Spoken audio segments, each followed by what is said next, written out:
Active weather is set to impact southeast Minnesota, northeast Iowa here as we move through the evening tonight and potentially through the overnight hours into early Friday morning. So far today, it's been a pretty pleasant day. Humidity has stayed a little lower with dew points in the lower 50s, but still a little muggy outside. Thunderstorms likely tonight, and that's leading our weather headlines for what we're tracking. Strong storms will be possible, especially with the first round of thunderstorms in northeast Iowa, and the warmth will continue as we move through the weekend. So future track radar. Here's our current setup. Notice southeast Minnesota through Red Wing, Rochester, Alberley, Austin. We're all quiet with some partly sunny skies.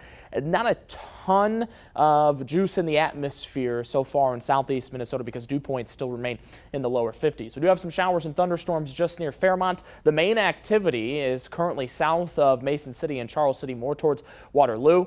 At this point in time through Dodge, Fort Dodge, currently severe thunderstorm warnings there as well, right along a stationary boundary. Eventually, a cold front will slide through, which will change our winds to the northwest for tomorrow, keeping humidity down once again. But I think once this frontal boundary slides all the way through southeast Minnesota, northeast Iowa late tonight, that could bring us our second round of showers and thunderstorms possible for this evening. So I do think the threat for strong to severe thunderstorms is still there. It's still possible for all areas in red, especially to the south of Goodhue County, and especially right along I-90. So looking at damaging winds tonight, to the possibility for hail upwards of about an inch in diameter, some heavy rainfall. At times we could end up getting some training thunderstorms late tonight.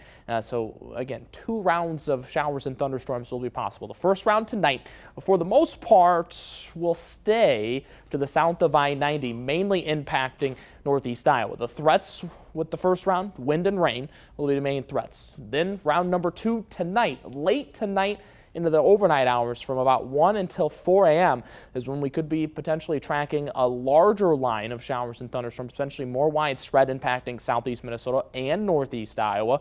With threats with that would be some wind and some rain. Now, why we're not seeing at least the development of thunderstorms near I-90 and northward, well, I look at the dew points, a little different than what we experienced on Tuesday, because Tuesday evening we had dew points into the mid to upper 60s.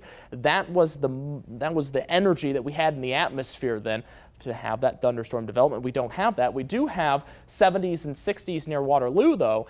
That is helping withstand some of that strength for some thunderstorms. So future track, watch the development down to the south of Decorah and Mason City. That's where the first round of showers and thunderstorms will stay at through the early evening. Eventually then, right along this frontal boundary, future track still moving in some showers and thunderstorms by about 2 a.m.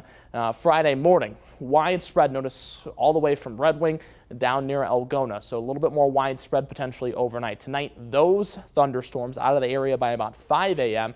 We'll actually end up seeing some sunshine again for your Friday with a little cooler temperatures. Highs only probably right near 80 degrees for tomorrow. So our timing wise, we're looking at thunderstorm activity from 6 until about 4 a.m.